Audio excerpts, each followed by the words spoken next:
Hey, Matt, Tiger. how's your week going? It's going okay. It's going okay. I do have a little bit of a cold, so I sound a Oh, little no. congested. Okay. Um, I don't like getting colds. I don't understand why I get colds. My wife gave this to me. I don't understand why you doctors can't fix it. Yeah. And let's make it stop. So I logged on and my camera was not working, and my wife is out of town. She wasn't here to help me. So I took a deep breath and I thought of what Mitch Hook said. He said, turn off the computer. So first I figured out how to shut off my computer, restart it, and look at me. Look at you. Look at you all by yourself. Oh my. Now, do you like being in the house all by yourself? Well, Daisy Duke's here. Well, So that's good. I don't love it for more than a day right. kind of Yeah, thing. I'm with you. I'm with you. But it's during the work week, so it'll be pretty busy. Mary Kate might come visit Friday night, so I'm ready for her to come home. Mary Kate to come home and Ann to come home. Mostly Ann to It come was home. mostly Mary Kate because of the cookies. I Yeah. got it. I got it. Um, Do you wanna talk about the passing of one of the great quarterbacks of all time today? Did Sonny Jurgensen die? First off, yes, he did. Okay. He passed away over the weekend. Okay. But James Vanderbeek, The guy from Varsity Blue? you got it. What did he die from? I think cancer. Because he's young. Yeah, So the is actor died. correct, Oh, correct. that's sad. Yes. I didn't know we were getting all sentimental. No, I was just kinda thinking, I liked him as a quarterback. I thought he was a little lippy to the coaches and, disrespected whipped cream, but whatever. So I have not seen that movie, actually. I mean, I'm aware of that movie. I haven't seen that movie. The whipped cream girl is in Landman, right? As an adult Yes. now, right? Yes. Okay. Yeah. So are you saying I should go back and see it? I should. You should, absolutely. And And Billy Bob Thornton's in that. okay, Whoa! did he get out of acting or like what was he doing? He and I kinda lost touch. Okay. I don't know. Okay. So I'm surprised you led with that and not Sonny Jurgensen. Because, I've played golf with Sonny, I've never played golf with, James, and, So tonight we're interviewing Matt Markiewicz. He is coming to us from Costa Rica, and we're going to be talking about everything health, fitness, and his journey. I think it's going to be good. I'm going to limit the introduction because I want him to tell his own story. Everybody, welcome to House Calls, the podcast. We have overcome technical difficulties again, and we have Matt Markiewicz coming all the way from Costa Rica. So the obvious question is, what are you doing in Costa Rica? Just living life, to be honest. Um, working out, walking a lot. Just got back from the beach, a little dip in the evening. It's kind of been our routine, getting in the sunset at night. But yeah, just kind of hanging out. do And you live there full time? You there on vacation? What's going on? No, so we actually we moved out of our place in Baltimore and put our stuff in storage, and we just decided to come down here for 5 weeks, and then we're just gonna figure it out next. No, no real plans. When you say "we," what, do you got, like, a mouse in your pocket? What do you got? My wife Rachel, and our little girl Winnie. And how old's Winnie? She is 14 months. Wow, game Yeah, on, I love it. and she at what just she just point started walking, so it's been a exciting at few days. at what point do you stop counting months? Is that at like 20 months or 26 months? Like what is the go-to I nowadays? feel like 2 years. I'm not 2 gonna years, count okay. it. I gave up on weeks pretty quick. Like, everyone was Uh-huh, saying weeks. I was like, I have no idea what weeks we're at. okay. So we invited you on because we wanna talk about your health journey. You're into health, you've coached, you've done all sorts of different fitness plans, and it sounds like you've had different body types. Mhm. So, I think I know a little bit of it. I don't think Ty Matt wait, knows Ty any of it. Ty, how do you know anything of it? I met him selling horses in in a small town outside of Austin, Texas.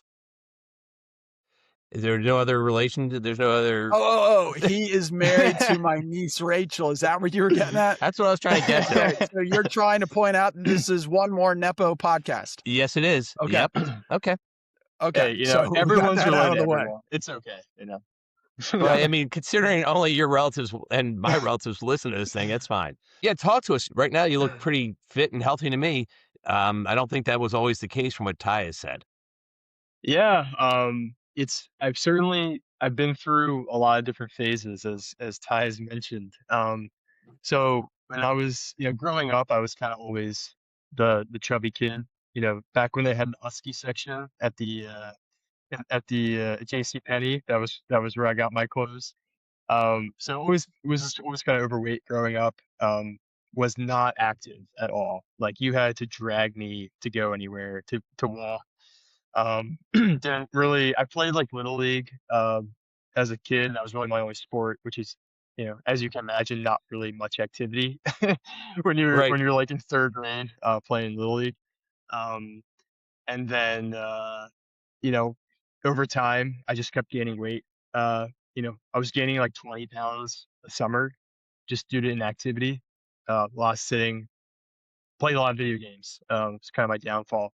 I really didn't have fitness and physical culture modeled to me as like a thing that was like a normal activity.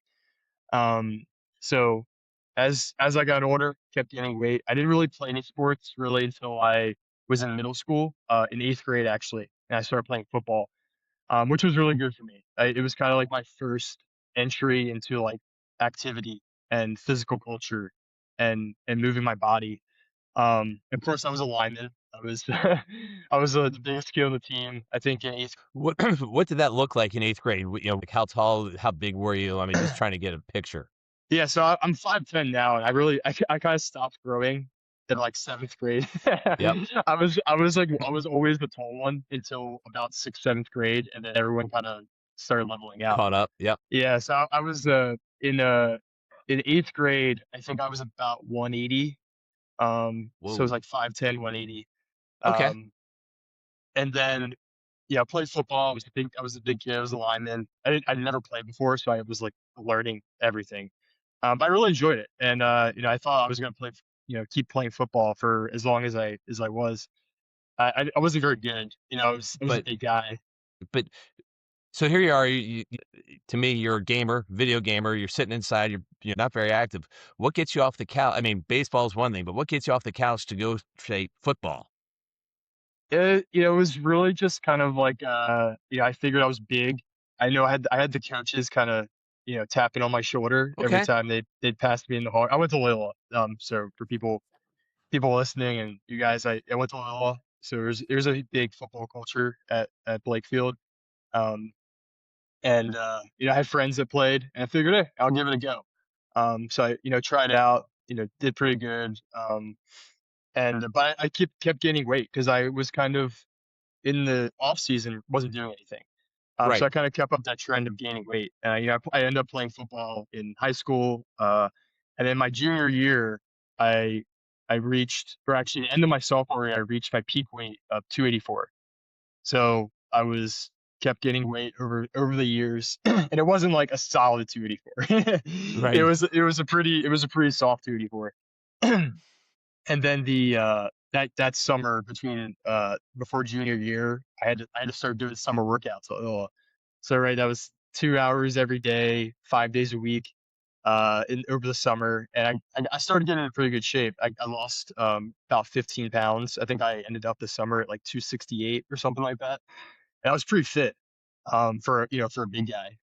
Um, and then played my varsity year there, and you know, by the end of that fall, I kind of realized like football wasn't going to be my thing. I was still overweight, and throughout this whole time, I had like this victim mentality. Like I thought I just got fat. Like it was something that happened to me, and was outside of my control.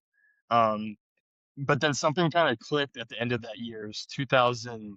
I guess that was end of 2010. And it was actually pretty much New Year's. I remember like laying in bed one night thinking like, I need to do something about this. Like I need to be the one to make this change. I really clearly remember laying in bed and thinking like, all right, this is it. I'm going to change. So basically starting that new year of 2011, I was like, I'm gonna lose weight. I'm gonna lose it all. And from the beginning of the year to November, I went from about 270 to 150. Holy Nikes. Are So I, you in college during this time, no, during the weight loss? this was high school. Yeah, this was So you're still in high school. Okay. yeah, this was And still in high in school. in that time, was there like, did your pediatrician ever say anything like, "Hey, you're big, but this is not firm big," like football players? Did any football coach ever say, "Hey, Matt, this isn't a healthy weight"? Like, was anybody saying anything around you? I mean, the football coaches, they liked how I was big. I think Uh, they want me to be that big. Like they were happy when I cut down a little bit over that summer. The pediatrician was just kind of a waste of time, to be honest. Like uh, and I could digress a lot, but I kind of developed a huge fear of doctors from being in the pediatrician as being a fat kid, right? Because uh-huh, I was so scared of getting on that scale every beginning of every year because I knew I gained weight. I knew was gaining 20 pounds a summer. I knew I was going to get like shamed by the uh-huh, doctor and everyone when I go. So like even today, I have major white coat syndrome where I even think about a doctor. I just feel like my blood pressure go up. I feel my heart rate go up just from like that as a kid, just going through that, experience as being overweight and uh-huh. not really having any there was never no one ever told me what to do. And you know, as I'll kind of tell you guys about as I go through my story, like my whole thing is personal responsibility. It's like no one's gonna save you except you. Um, and that was something I learned, and that like I said, something clicked in me that night laying in bed. Like I'm the only one that's gonna make this change. So, Um, Matt, let me ask you something. You're in high school, you're in 8th grade, you're always, as you said, the bigger kid. Talk about, like, socially, like, how did that affect you? Were kids picking on not picking, but I mean, you played football, so, I mean, I guess yeah. guys aren't gonna be, pick you up and throw you in the trash can, but, I mean, what was going on? I mean, how many times did Mr. Stewart yell at you about, sweeping up the cafeteria? I mean, because of that. I only got jugged once, and that was for leaving my book What? bag out. Only once. Soft, um, you know I know, I soft. know. You were Uh, soft in a I lot of was different so. ways. I wasn't. It was a little like I wasn't really bullied too much. I mean, it was kind of it was never anything that was like traumatic bullying. It did like socially with girls and stuff like that. Yeah, I had no confidence. I sure. was obviously the big kid that stood out, and actually losing this weight was the most radically transforming thing for me. Like I a completely different person after those 11 months than I started. Um, I don't think I would be doing anything that I'm doing today if I hadn't made that choice and gone through that. Right. It So when you completely made the changed my choice personality. and the next day you're like, "Today's today," how did you plan? How did you ho like, ho were there hits and misses? You just were like, what'd you do? This was like lock in. I Uh, locked in for the next. I mean, realistically, and what was that? 16 years ago. I've been locked in for the past 16 years. Of okay. like my how I approach my fitness, my movement, my quote, like everything. I really said I'm in control now. I back then there wasn't really like, I don't think Instagram existed then. There was no resources like people have today. I think I was like Googling like how to lose weight fast, like, and Uh-huh. I think I started doing these weird diets. Like, I remember one of the first things I did was like an avocado and cucumber diet for like 3 days. It's just like really random stuff.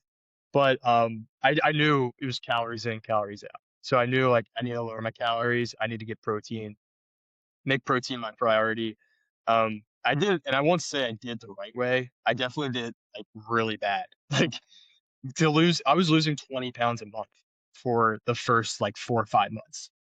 So Ooh. did you have some basic knowledge of, like, what healthy eating was? Or were No, you just okay, you were a shooting in the I dark. knew absolutely nothing. And like I Okay. said, I did it wrong. Like I knew from like going on Google and stuff, like, oh, protein's good.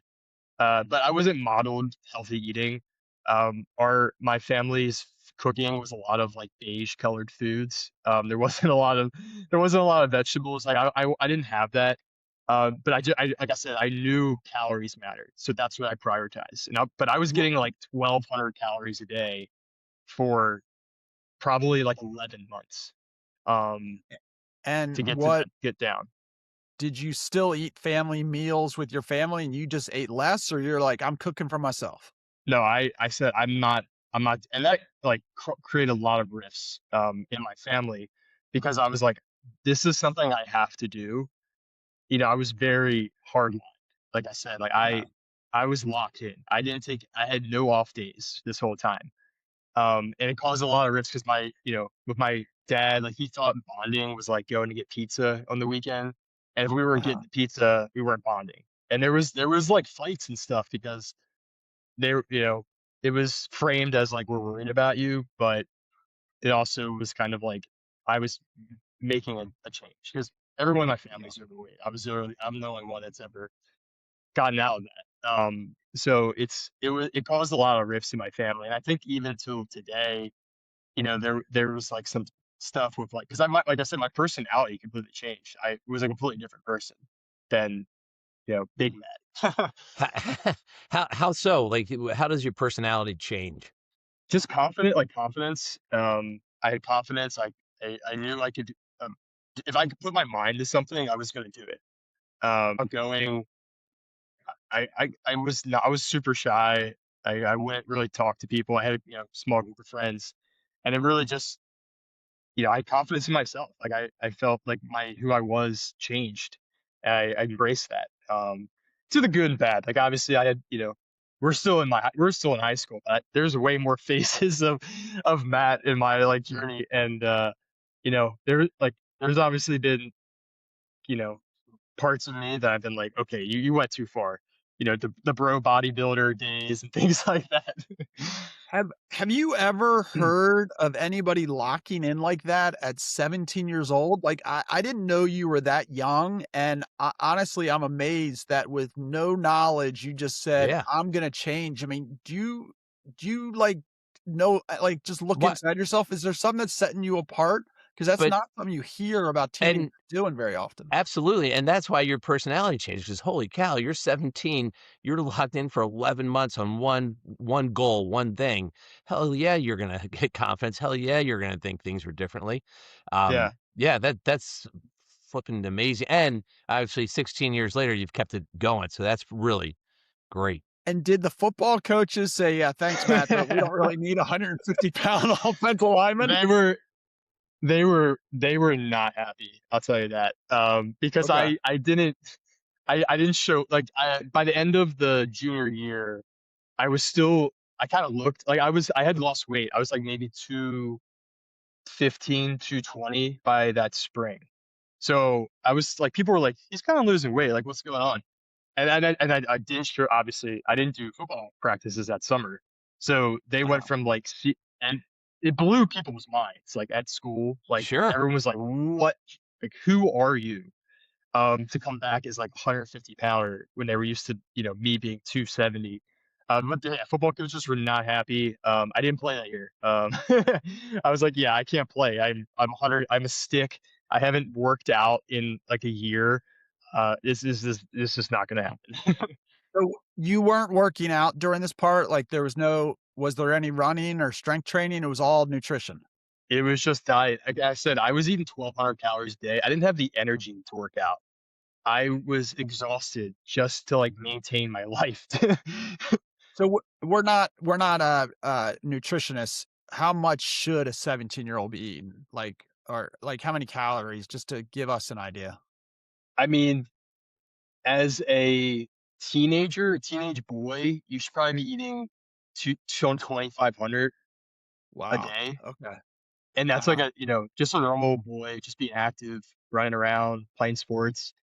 Um, And did anybody, like, pull you aside, worried about anorexia or bulimia? Like, did anybody question you, like, "Do you know what you're doing?" Like, anything like that?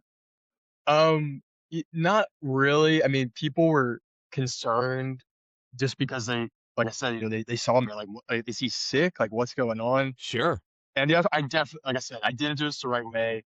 At the end of it, I definitely had, I'm not gonna diagnose myself. Like, I definitely had some type of eating disorder.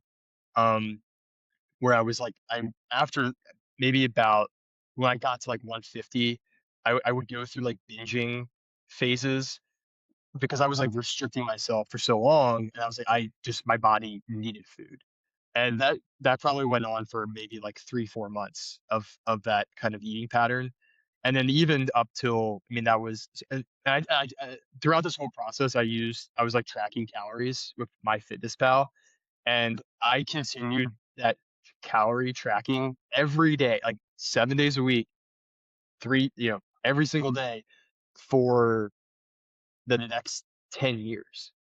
Wow. I tracked every day until, uh, like, after Rachel and I started dating, when she was like, "What are you doing? Like, tracking your food every day." I was like, "Yeah, maybe I should stop this." So that was, like, 2016, 2017, I Okay. stopped tracking.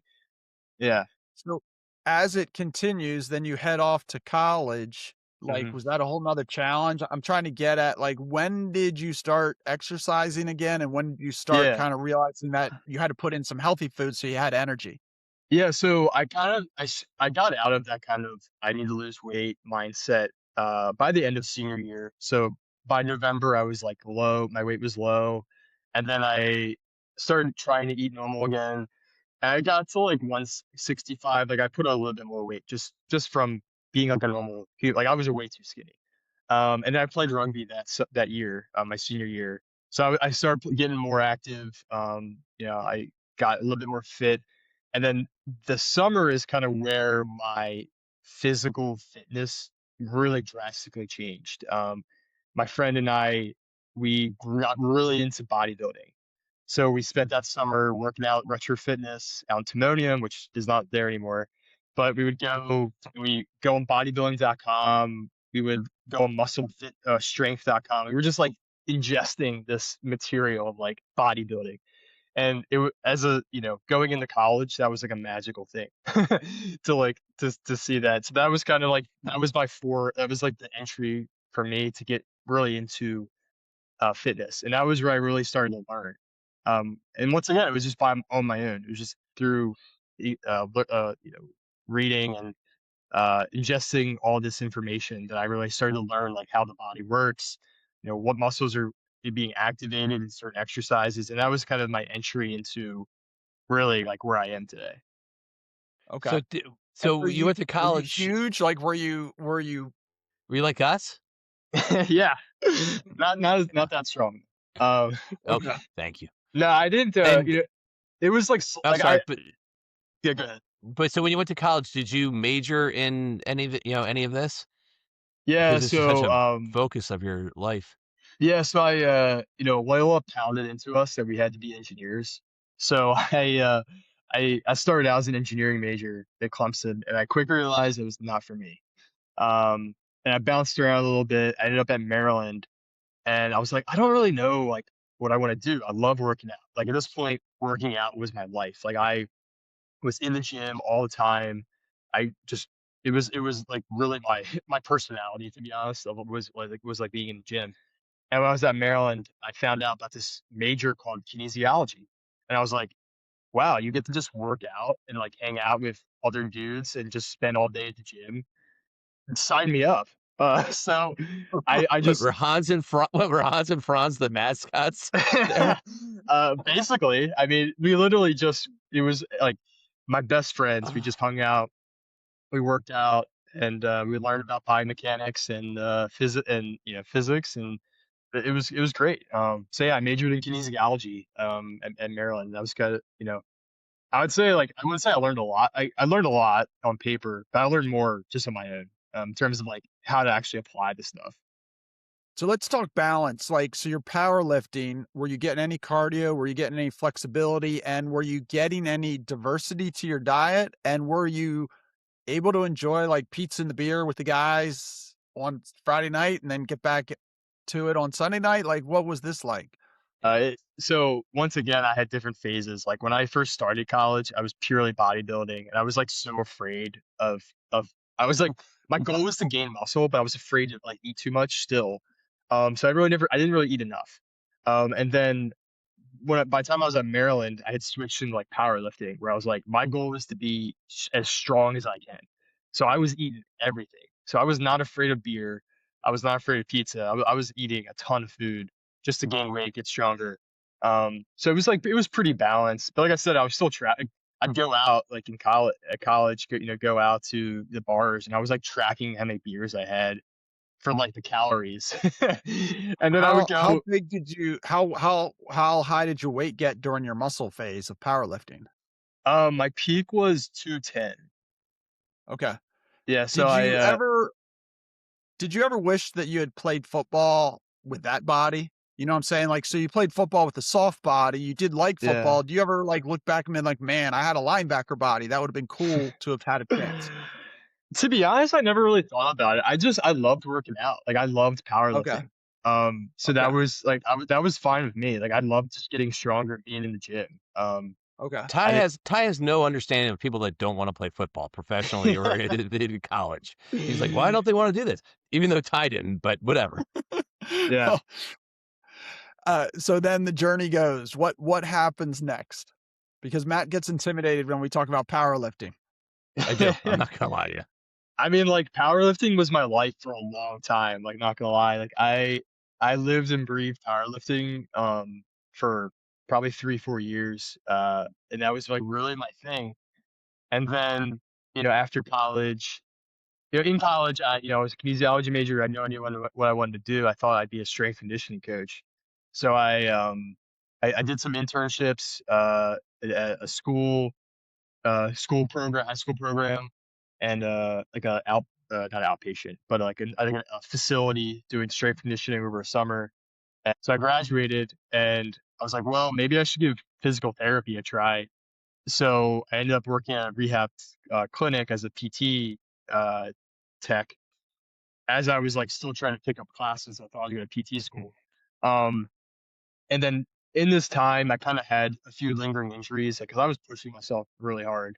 And I backed off on the powerlifting, started like doing some kettlebell stuff, and then met Rachel, who, as you might know, was a big yogi, especially is a yogi now, but she was really big in yoga back then. And I was like, well, our relationship got How really old are you serious. when you meet Rachel? That was 24, 20, yeah, 24, 25, I think.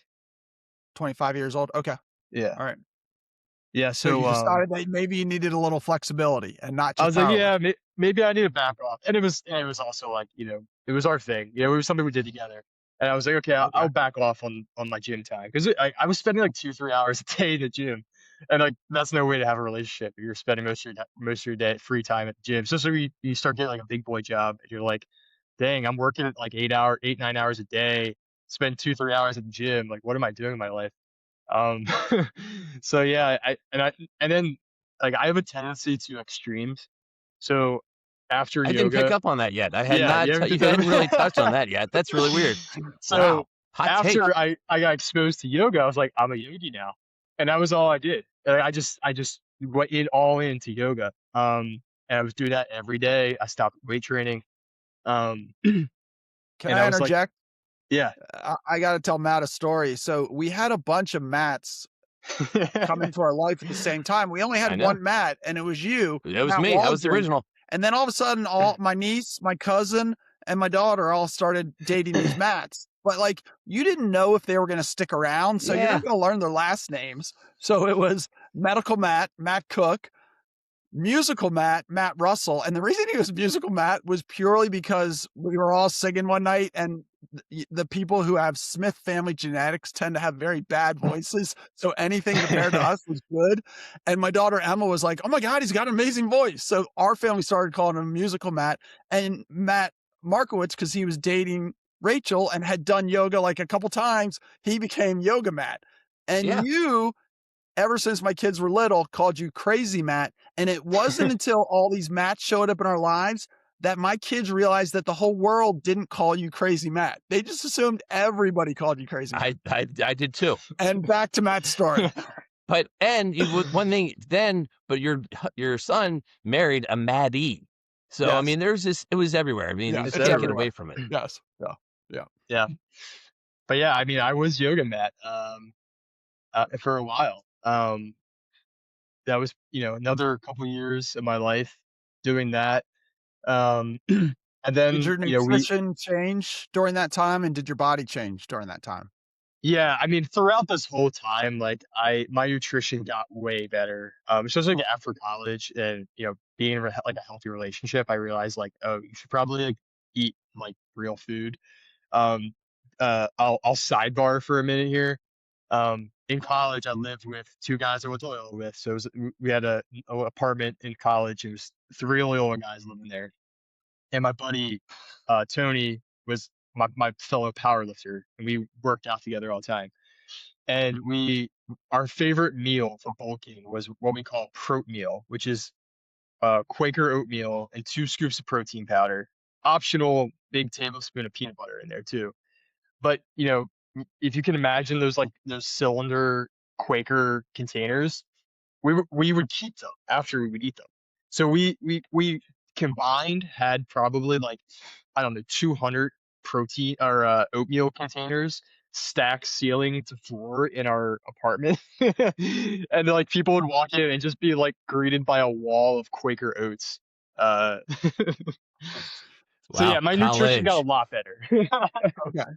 And now how did you lead that the powerlifting, the yoga into more of your like movement that you do now?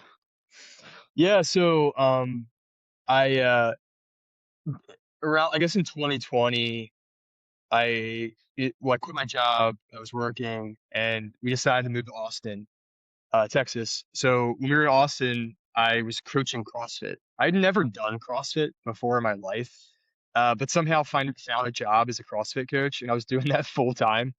Um, and I did this certification. It's called Functional Range Conditioning (FRC), which is mobility work. So I was doing coaching CrossFit. I was coaching mobility, and I'd already done a yoga teacher training with Rachel. So I was doing some yoga classes too for at the CrossFit gyms. So that was kind of like that experience for about like 8 months was really kind of where I started combining stuff, combining like CrossFit. I was doing a lot of CrossFit, mobility work, a little bit of yoga. Um, and then, I continued just evolved, and, where yoga was like my thing, had really been my thing continually for the next couple of years. I kind of bounced back and forth, going into CrossFit, doing yoga, doing movement practice.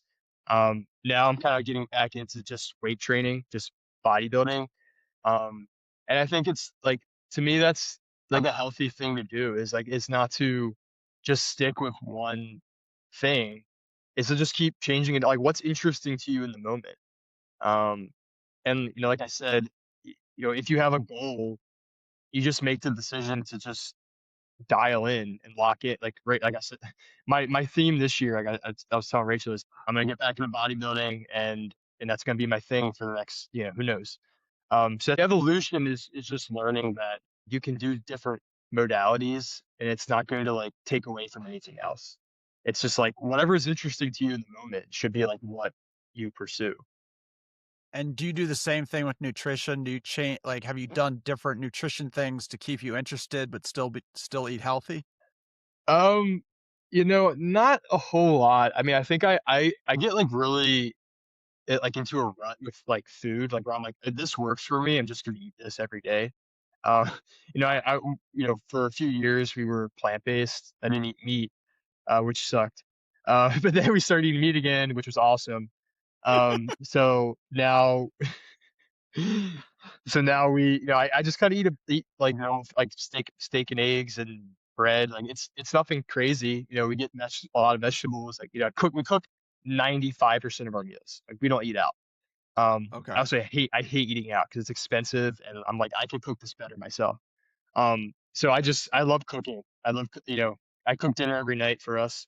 A lot of vegetables, meat, um, potatoes, rice, things like that. It's doing nothing crazy. It's not like reinventing the wheel for sure. So have you enjoyed coaching? Like, have you had success coaching people? You said you were teaching CrossFit. That I kind of want to dig into. Not many people lost 125 pounds. I think it was that you lost. So how do you coach? How do you mentor? What are the challenges? Yeah, I mean, I don't really coach now. When I was in Austin, it was kind of like my peak coaching because I really felt like that was going to be my thing that I was going to do. I feel like with coaching, it's interesting because I have like my experience, and it wasn't always easy uh to like get buy-in from other people just based on my experience. My biggest thing was like personal responsibility, and like a lot of people don't want to hear that it's their responsibility. And like I feel like as a coach too, like that's how I coach was like especially in CrossFit and things like that was like I'm here, but like I'm not your motivation. Like I'm not meant to like motivate you. I'm meant to like be your guide. But like the motivation to do the thing, to like do the grinder CrossFit workout or to lose weight or whatever it is, it has to come from inside. Like otherwise you're just not gonna stick to it.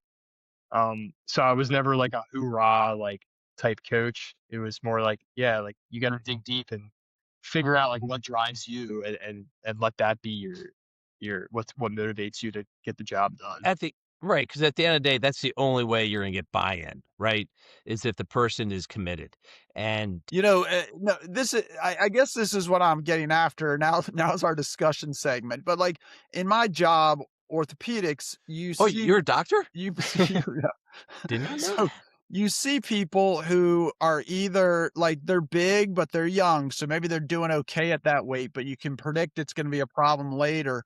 Yeah, Or there's somebody who's old who now it's starting to catch up to them. Now their yeah, joints are starting to give out. Now they're in pain. Or even now they've had the injury, but it's not the easy rehab that it is for somebody the right size. It's really difficult because of that extra weight. And there's a lot of criticism that doctors don't say enough to people about how to lose weight. But what you're kind of saying is there's nothing we can really do because unless that person's going to lock in, the doctor can't give them a there's no pep talk good enough that I can give to say, Right. hey, talk to a nutritionist, get a personal trainer. I kind of believe a lot of it has to do to overeating sometimes is treating anxiety and depression, and sometimes you need to start with a therapist to get at the root of the problem. What you're saying is just kinda you locked in and You owned it, and I think that's your story, right? And I think that's a great message, for everybody. You're an example of people that have locked in, and, if Matt can do it, why can't I do it? It's one of those, and easier said than done. yeah. I think that's the takeaway. Yeah, I mean, like tied to your point, there's definitely times when you need assistance. Like, yeah, like I probably need to see a therapist like before I went through that because I definitely was I wouldn't say I was like depressed, clinically depressed, but I probably need to talk to someone about that stuff. Um, but yeah, I mean, the people can only do so much. Ultimately, like it's you putting the fork to the mouth, right? It's you like getting into the gym and only you can exert yourself. Like you can go through the motion, but like only you know how much, like RPE, right? Rate of perceived exertion is something people use in like determining like the effort, exercise. That's only something that you can determine. Like I can't make you do an RPE of 8 or 9. Like that yeah. has to come from you. And that's something that like, people can say like, "Oh, I'm pushing myself." But it's like, "Really? Are you pushing yourself as much as you can that you're capable of?" Um, so I think, it's a few it's super complicated. Like anything. It's never like one thing. Um, I think having support is great if you need it. But I truly believe that you're not gonna have lasting success unless something's able to click in your head that say like, "I'm I'm owning this. I'm." Nice to have that support around you, but at the end of the day, the motivation It's comes gotta from be within. inside. Yeah, It's because gotta be from there's 2 within. types of motivation, right? Yeah. There's extrinsic and intrinsic. You have to have that intrinsic motivation. Otherwise, it's not going to work. It's like it's the extrinsic motivation doesn't stick to anything. It's you got the intrinsic to stick to it. I know we're talking about weight loss and health things, but I mean, that goes through every factor of life, Yeah, right? So it's not just here. You just has to make sure you know how to make it, flow through your entire life. Lock in, be motivated, and good to go. yeah, that's like I said, how it changed me. That has been my mm, inner belief throughout my whole life after that point was like, if I want something, I'm going to do it. I'm going to attain it. And there's different ways to like some people call it like manifestation and things like that, where it's like if you believe something's possible and you can get something, go get it. But I truly believe it's just it. We're probably gonna beat the horse on the phrase locked in, but like if you like really lock in on something, like, and believe that you can get it, you will get it, you know? Love Yeah. it. Love it. It's funny because a lot of people who have never been overweight, or are, maybe counseling people who are overweight, they're kinda like, "Oh, you gotta eat in moderation and you gotta move." But people don't always know what that means. Like, what is moderation? What is movement? And the big thing is it's different for everybody. Like, some Yeah, people have just horrible metabolisms. Some people don't understand working out. Some people don't understand eating healthy, and it's even different between men and women. Like, everybody knows, like, the man and the husband and wife, they start a diet together. The man loses 20 pounds in the first week, and the wife gains 2 pounds, and they're eating the exact same thing. So it's a complicated thing, but I do think getting at the root of the problem and being like, is your problem that you don't understand what normal healthy eating is and the amount of calories you should get? Then it's like you go to a yeah, nutritionist. If it's you don't know how to move your body and you think you're working hard but you're not, then it's a personal trainer. And if you have an yeah, underlying issue where, whether it's, whatever you're addicted to, if you're addicted to food, and Matt and I have talked a lot about, being sober, but with alcohol, you can quit it completely. With food, you can't quit it completely. So you yeah. have to figure out a way to get over the anxiety.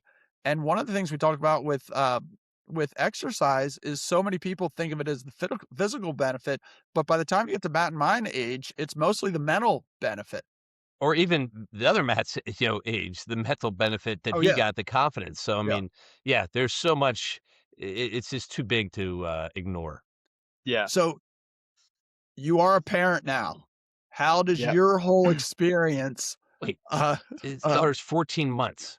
I know, but when you have a kid, you think, okay, you know that the toddler ages are coming and the teenage years are coming. Like, how are you just going to model good behavior of movement and things like that, or have you ever thought about it? Yeah, I mean, I think modeling it is the best thing. Like, and obviously, I'm not gonna like this is my what I enjoy. Like, so I'm never going to stop like exercising and doing these Uh-huh. things. But I'm not going to do it from like a perspective of like I hope you follow my lead. It's going to be like if I really enjoy it, you can participate with me if you want. I would love for you to participate. Um, so it, I would love to be a resource to Winnie and my future kids to be like, oh, this is just normal. It's normal for Right. dad to work out every day. It's normal for mom to do yoga and whatever. It's just a normal thing. Um, and I think that's important too, especially for people like me that didn't have it to realize like you can change that for your kids, for your family, going forward if you want to change that. Very cool. Yeah. No, I totally get the obsession and the drive. And I think, you said that, as a coach, people don't really care. Well, because you're a loyal a fellow, Don, and you're a man for others, I think your story is motivation for others. They might not come out and say it, but if they see what you've done and see your dedication, that's motivation. So, don't sell yourself short. And, obviously your confidence is earned as opposed to a lot of other people that haven't earned it, haven't put in the work. And you've put in the work and you continue to. So it's what a great story. And thanks for sharing that with us. Perfect. All right. Lock in. I'm going to lock in on my next thing. Enjoy Costa Rica.